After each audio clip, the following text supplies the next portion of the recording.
नमस्कार, मैं अनीश कुमार स्वागत करता हूं आपके अपने यूट्यूब चैनल स्टडी पॉइंट 11 में। हम लोग देख रहे हैं एसएससी एमटीएस परीक्षा 2024 के लिए प्रीवियस ईयर क्वेश्चन 2023 का।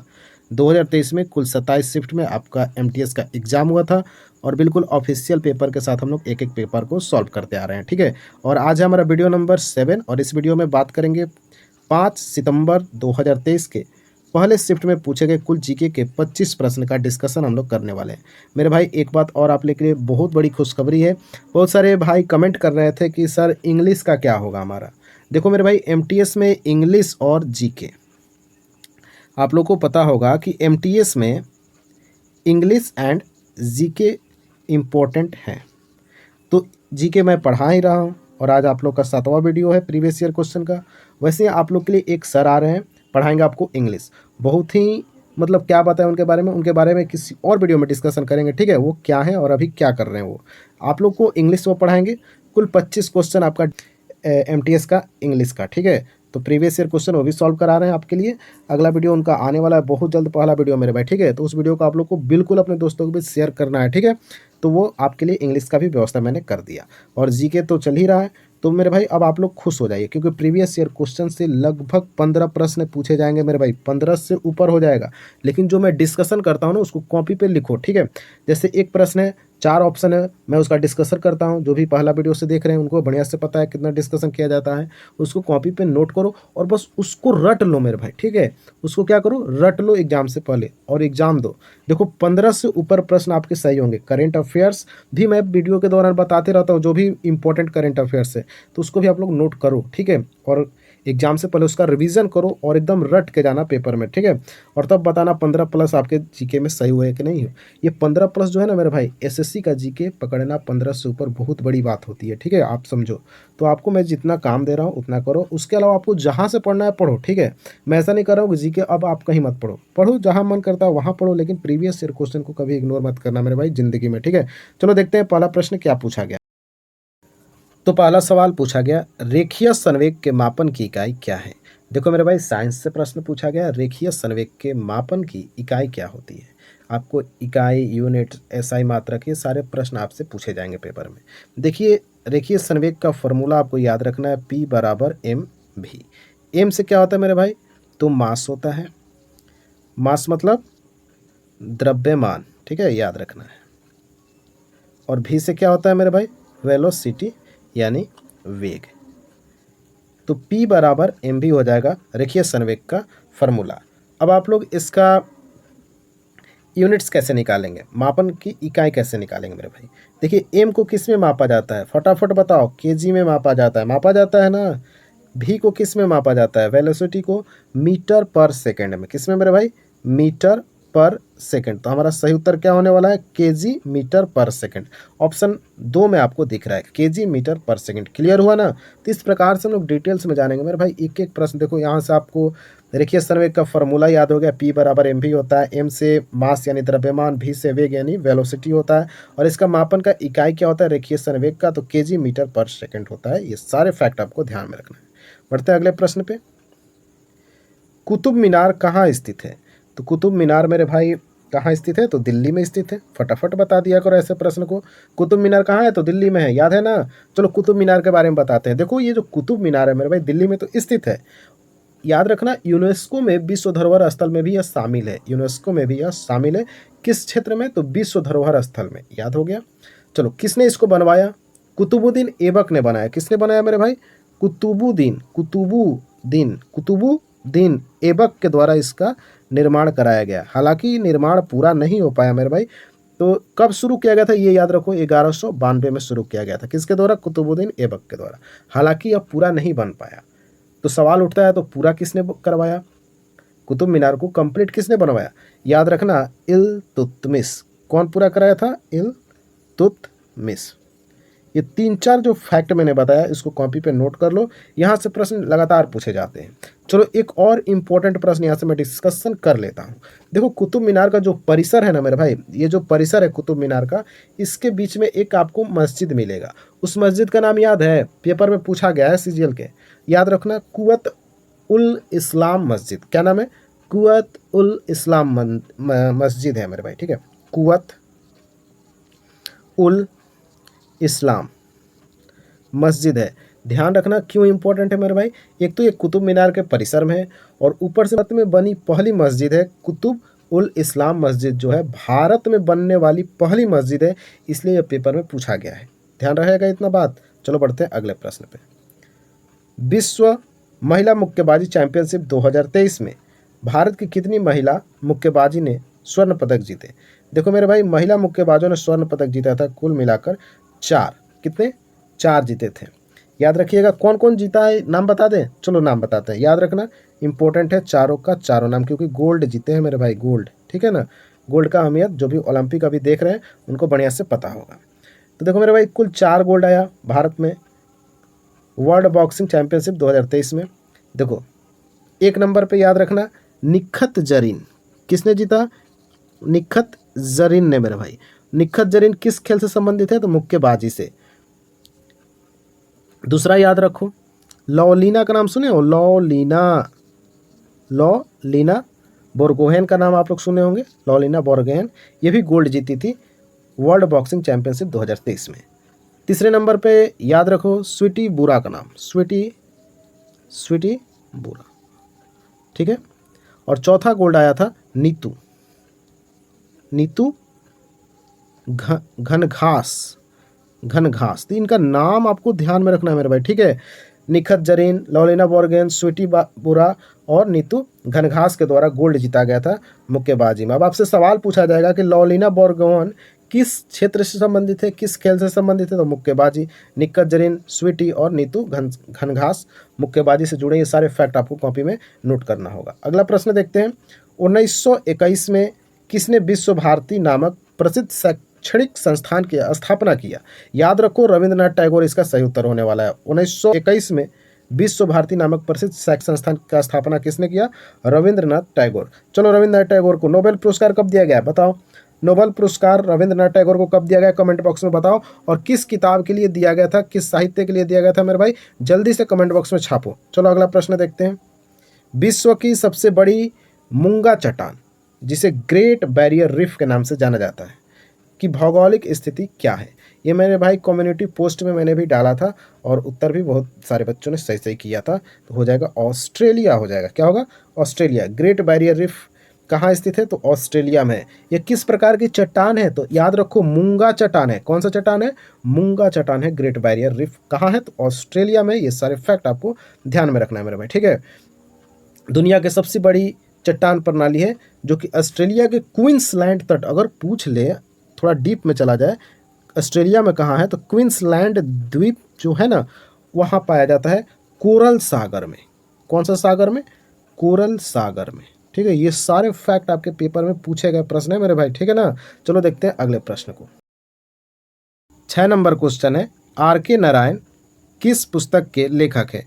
4 ऑप्शन दिख रहे हैं, इसमें आपका हो जाएगा द गाइड। अब देखो मैंने कम्युनिटी पोस्ट में लगातार प्रश्न डालते रहता हूँ और यह प्रश्न भी डाला था, बस मैंने एक चेंज किया।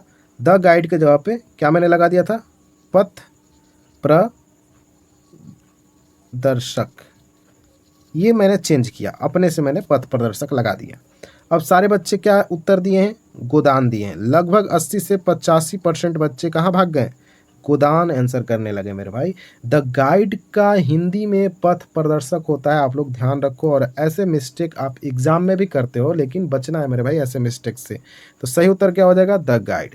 R.K. नारायण के और भी बहुत सारी किताबें हैं जो कि फेमस है, आपके एग्जाम के पार्ट बनते हैं। जैसे मैं बताते हूँ। ठीक है, स्वामी एंड फ्रेंड्स, क्या याद रखो? स्वामी एंड फ्रेंड्स याद रखो। R.K. नारायण की पुस्तक है। The bachelor of art, the bachelor of art ये किसकी किताब है? तो R.K. नारायण की है। The man eater of Malgudi ये भी R.K. नारायण का है। ठीक है ना। ये सारे पॉइंट आपको ध्यान में रखना है। बढ़ते हैं अगले प्रश्न पे। आप लोग शेयर करते नहीं हो, हम अच्छा पेन खरीद नहीं पाते हैं। एक टैब लेना था, लेकिन आप लोग वीडियो को शेयर करोगे तब तो अमेरिका वाले पैसा देंगे हैं। शेयर करो वीडियो को, पैसा आएगा तो कुछ कुछ सामान खरीदना हमको, तो आप लोग वीडियो को शेयर करते रहे। ठीक है। मीराबाई चानू को BBC Indian sports women of the year 2022 चुना गया। वह किस खेल से संबंधित है?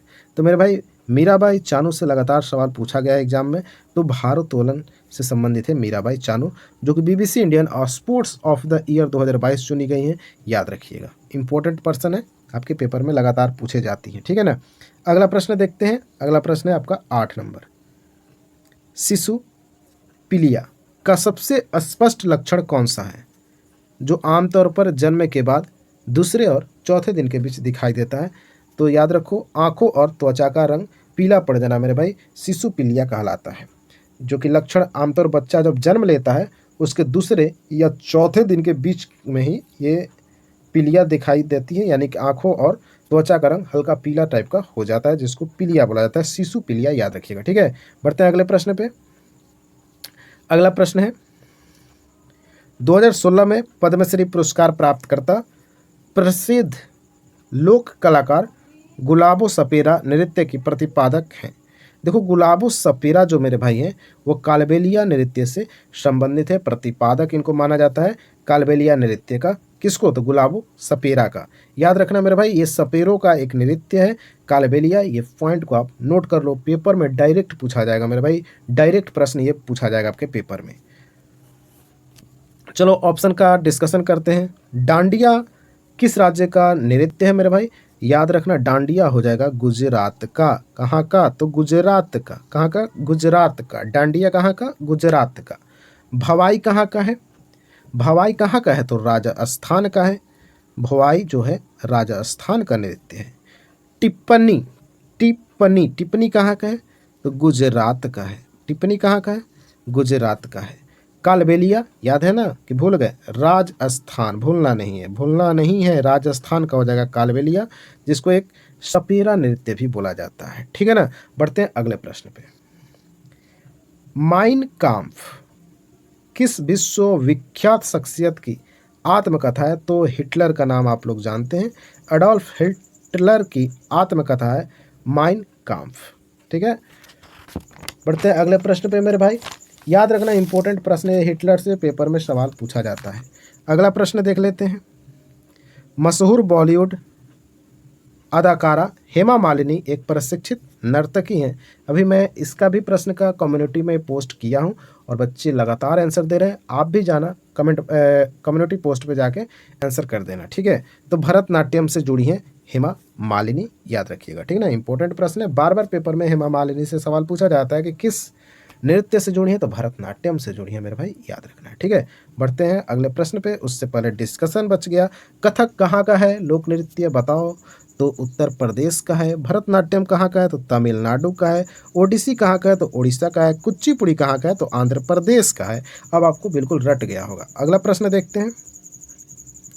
भारत में ब्रिटिश शासन के दौरान लॉर्ड कर्जन ने बंगाल के विभाजन की घोषणा किस वर्ष की थी? अभी ये जो बिहार पुलिस का एग्जाम हुआ उसमें भी हूबहू यह प्रश्न देखने को मिला है, तो इम्पोर्टेंट प्रश्न है मेरे भाई।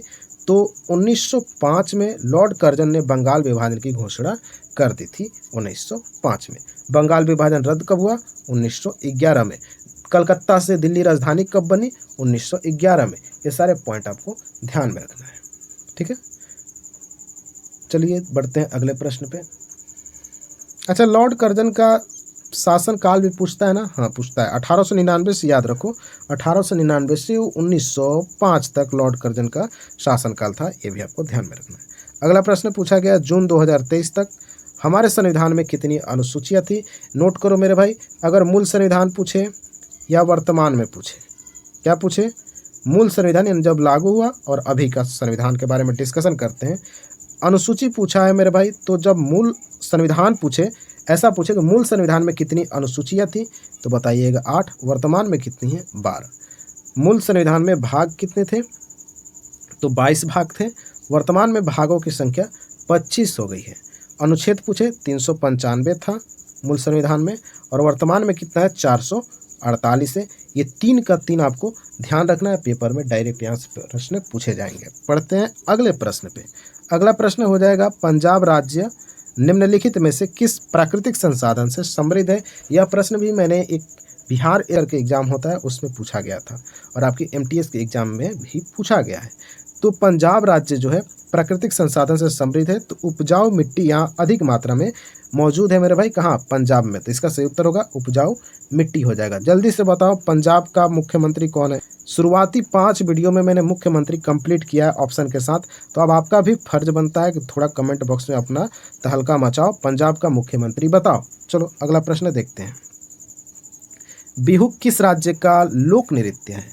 तो बिहू हो जाएगा असम। अब बताओ यह प्रश्न कितना बार आया है, आया है ना प्रश्न, रिपीट हो रहा है कि नहीं हो रहा है प्रीवियस ईयर से। तो ऐसे ही प्रश्न आपके रिपीट होते हैं मेरे भाई, ठीक है, घबराओ नहीं। तो बिहू किस राज्य का है, तो असम का है। बिहार के बताओ फटाफट नृत्य, हाँ लोक नृत्य बताओ बिहार का। चलो दिमाग लगाओ, बिहार का लोक नृत्य बताओ। बताओ विदेशिया, क्या बताओगे, विदेशिया बता दोगे। जाट जट्टिन का नाम सुने हो ना, जाट जट्टिन। झुमरी भी बताना, झुमरी भी बताना, झिझिया भी बता देना। यानी विदेशिया, जाट जटिन, झुमरी और झिझिया ये हो जाएंगे बिहार के। चलो छत्तीसगढ़ की तरफ चलते हैं। छत्तीसगढ़ में राउत नाचा मैं प्रीवियस ईयर क्वेश्चन के किसी शिफ्ट में करा चुका हूँ, ठीक है। राउत नाचा पांडवानी याद रखना कहाँ का है, तो छत्तीसगढ़ का है पांडवानी। और याद रखो, नहीं रहने दो, अरुणाचल प्रदेश का देखो, अरुणाचल प्रदेश का हो जाएगा पोपीर। इम्पोर्टेंट है, पोपीर कहाँ का है, अरुणाचल प्रदेश का है क्या, तो पोपीर। उसके बाद चलो बढ़ते हैं, बोलोगे असम का बस बिहू बता दिए, ये तो हमको याद ही था। याद रखो बगरुम्बा भी याद रखना, असम का बगरुम्बा, बगरुम्बा, बगरुम्बा असम, बगरुम्बा असम। भोर असम, भोर असम, भोर असम। ओजापल्ली पेपर में पूछा गया, ओजापल्ली नृत्य कहाँ का है, तो असम का है। ये सारे पॉइंट कॉपी में नोट होना चाहिए। बढ़ते हैं अगले प्रश्न पे। निम्नलिखित में से कौन सा भारत में 6 डाक व्यवहार के मार्ग का हिस्सा नहीं है। तो मेरे भाई 6 डाक व्यवहार के मार्ग का हिस्सा नहीं है, वह है मासिक चैनल, मंथली चैनल, याद रखना, ठीक है। देखो मेरे भाई कुल 6 डाक व्यवहार के मार्ग बनाए गए हैं भारत में। सबका नाम मैं बताता हूँ, हो सके तो नोट कर लो। पहला है मेट्रो चैनल, क्या है, मेट्रो चैनल। दूसरा है राजधानी चैनल, क्या है, राजधानी यानी कैपिटल चैनल। तीसरे नंबर पर आ जाएगा बिजनेस चैनल। 4 नंबर पे आ जाएगा bulk mail channel, bulk mail channel. 5 number पे याद रखना, 5 नंबर पे क्या था, तो पीरियोडिकल, पीरियोडिकल, पीरियोडिकल याद रखना 5 नंबर पे। और छठा चैनल है एक्सप्रेसवे चैनल। कौन सा, एक्सप्रेसवे चैनल। ये सारे पॉइंट आपको ध्यान में रखना। बहुत मुश्किल प्रश्न है मेरे भाई ये, ठीक है। अभी जितना हल्का दिख रहा है ना आंसर दिख रहा है, तो उतना आसान यह प्रश्न नहीं है। ये 6 याद रखो, हो सकता है आपके पेपर में पूछ लिया जाए। अगला प्रश्न देखते हैं। निम्नलिखित में से किस शहर में 2023 सैफ चैंपियनशिप आयोजित की जाएगी। तो सैफ 2023 का आयोजन बेंगलुरु में किया गया था, याद रखिएगा मेरे भाई। सैफ कहाँ हुआ, तो बेंगलुरु में 2023 में। अच्छा ये सैफ किस खेल से जुड़ा है, तो फुटबॉल, किससे, फुटबॉल से जुड़ा हुआ है, ठीक है। और बात करें, चलो जानो याद करो, विजेता कौन रहा। सैफ 2023 का विजेता अपना प्यारा देश भारत रहा। उप विजेता कौन रहा, तो कुवैत रहा मेरे भाई। कौन रहा, कुवैत रहा। आयोजन कहाँ हुआ, तो बेंगलुरु में हुआ। सैफ किससे संबंधित है, फुटबॉल से। अब बढ़ते हैं अगले प्रश्न पे। अच्छा एक पॉइंट याद रखना, भारत 9वीं बार सैफ 2023 खिताब जीता है मेरे भाई। सैफ कप कितना बार, 9 बार भारत जीत चुका है।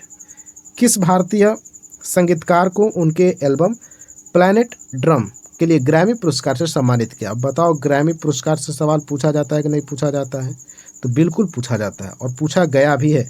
तो जाकिर हुसैन को प्लैनेट ड्रम के लिए ग्रैमी पुरस्कार से नवाजा गया, जाकिर हुसैन को। अगला प्रश्न देखते हैं। गरीब कल्याण रोजगार अभियान 2020 में कितने राज्यों का चयन किया गया, तो 6 राज्य। इसको मत याद करो, पेपर में नहीं पूछा जाएगा। बढ़ते हैं अगले प्रश्न पे। जो प्रश्न नहीं पूछने लायक है उस पर क्या समय बर्बाद करना है। गंगूबाई हंगल का संबंध मुख्य रूप से किस घराने से इम्पोर्टेंट है, इस पे थोड़ा समय लगा लो। तो गंगूबाई हंगल का संबंध हो जाएगा किराना घराना से, याद रखना मेरे भाई। गंगूबाई हंगल को 1971 में पद्म भूषण पुरस्कार दिया गया। उसके बाद 2002 में पद्म विभूषण से भी नवाजा गया। 1971 में गंगूबाई हंगल को पद्म भूषण दिया गया। 2002 में पद्म विभूषण गंगूबाई हंगल को दिया गया है, याद रखना। और किस घराना से संबंधित है? तो किराना घराना से संबंधित है। अगला प्रश्न पूछा गया, निम्नलिखित में से कौन सा सरकारी बजट में गैर ऋण पूंजी प्राप्ति का उदाहरण है? तो मेरे भाई इसका सही उत्तर होने वाला है सरकारी स्वामित्व वाली भूमि की बिक्री, इसका सही उत्तर हो जाएगा। ठीक है, तो सरकारी बजट में गैर ऋण पूंजी प्राप्ति का उदाहरण है सरकारी स्वामित्व वाली भूमि की बिक्री। अगला प्रश्न देखते हैं, बैंकिंग में ब्याज शब्द का क्या अर्थ है? देखो मेरे भाई, बैंकिंग में ब्याज शब्द का अर्थ क्या है? ऋण या जमा पर अर्जित अतिरिक्त धनराशि। ये तो आप लोग आसानी से इसका आंसर कर सकते हैं अगर आप बढ़िया से पढ़ो क्वेश्चन को। तो ब्याज का अर्थ क्या होता है कि ऋण या जमा पर अर्जित अतिरिक्त धनराशि को ही ब्याज बोला जाता है। अगले प्रश्न पे चलते हैं। प्रश्न नंबर 23 है, पशुधन के व्यापार के लिए प्राचीन युग से लोकप्रिय जो एक महीने तक चलने वाला कार्यक्रम है, नवंबर के महीने में कार्तिक पूर्णिमा के अवसर पर हरिहर नाथ मंदिर के पास होता है। ये हो जाएगा सोनपुर मेला मेरे भाई। हरिहर नाथ मंदिर कहाँ है? तो बिहार में है। सोनपुर मेला जो एक महीने तक चलने वाला कार्यक्रम है, नवंबर के महीने में कार्तिक पूर्णिमा के शुभ अवसर पर हरिहर नाथ मंदिर के पास इसका आयोजन किया जाता है, सोनपुर मेला का। और ये पशुओं का मेला है मेरे भाई, ठीक है, याद रखना। चलो ऑप्शन देखो, मेला से प्रश्न बिहार पुलिस में अभी पूछ रहा है लगातार, तो आपको भी मैं बता देता हूँ। राजगीर मेला कहाँ लगता है? तो बिहार में लगता है, राजगीर में। पुष्कर मेला, मोस्ट इम्पोर्टेंट पुष्कर मेला आजकल काफ़ी पेपर में पूछा जा रहा है। तो पुष्कर मेला लगता है अजमेर में। अजमेर कहाँ है? तो जल्दी बताओ। राजस्थान में। अजमेर कहाँ है? तो राजस्थान में। तो पुष्कर मेला अजमेर राजस्थान हो गया। अर्धकुंभ मेला के बारे में थोड़ा सा समझ लो, पेपर में आए तो उड़ा देना। यह भारत में हर 6 साल पे आयोजन कराया जाता है। अर्धकुंभ मेला कब लगता है? 6 साल पे लगता है। इम्पोर्टेंट पॉइंट है कि 2 जगह पर इसका आयोजन कराया जाता है। कहाँ कहाँ होता है? तो याद रखो, हरिद्वार। कहाँ? हरिद्वार। और दूसरा प्रयागराज यानी इलाहाबाद में। अर्धकुंभ मेला का आयोजन 6 वर्ष पे होता है, हरिद्वार और प्रयागराज में। ठीक है ना। बढ़ते हैं अगले प्रश्न पे। राज्य विधानमंडल में धन विधेयक पेश करने के लिए किसकी पूर्व अनुशंसा की आवश्यकता होती है? तो राज्य विधानमंडल में राज्यपाल की अनुशंसा के बाद धन विधेयक पेश किया जा सकता है, याद रखिएगा। ठीक है ना। देखो मेरे भाई, राज्य विधानमंडल की अगर बात करें हम, तो राज्य विधानमंडल में धन विधेयक पेश करने के लिए राज्यपाल की पूर्व अनुशंसा की तो आवश्यकता होती है, लेकिन ये बताया कहाँ गया? तो बताओ, अनुच्छेद में बताया गया। कहाँ? अनुच्छेद में। अब सवाल उठता है किस अनुच्छेद में? याद करो या कॉपी में नोट करो, 207 नंबर अनुच्छेद में बताया गया है। ठीक है, ये सारे पॉइंट आपको याद रखना है। आज का हमारा अंतिम प्रश्न है, प्रश्न को ध्यान से पढ़ेंगे। विद्युत क्षेत्र की पुनरुत्थान वितरण क्षेत्र योजना के संबंध में निम्नलिखित में से कौन सा कथन सही है? प्रधानमंत्री ने 2022 में बिजली मंत्रालय की प्रमुख पुनरुत्थान वितरण योजना शुरू की। ये सही है मेरे भाई। 2022 में बिजली मंत्रालय की प्रमुख पुनरुत्थान वितरण योजना प्रधानमंत्री के द्वारा शुरू किया गया था। इस योजना का उद्देश्य वितरण कंपनियों की परिचालन दक्षता और वित्तीय स्थायित्व में सुधार करना है। ये भी सही है।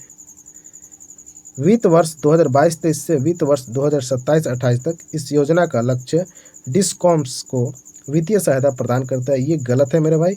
चौथा नंबर देखते हैं। इस योजना के तहत पूरे देश में उपभोक्ता को 25 करोड़ स्मार्ट प्रीपेड मीटर उपलब्ध कराने का प्रस्ताव है। ये भी सही है। तो हमारा 1 सही हुआ, 2 सही हुआ और 4 नंबर वाला सही हुआ। तो हमारा राइट आंसर ऑप्शन नंबर 2 होगा।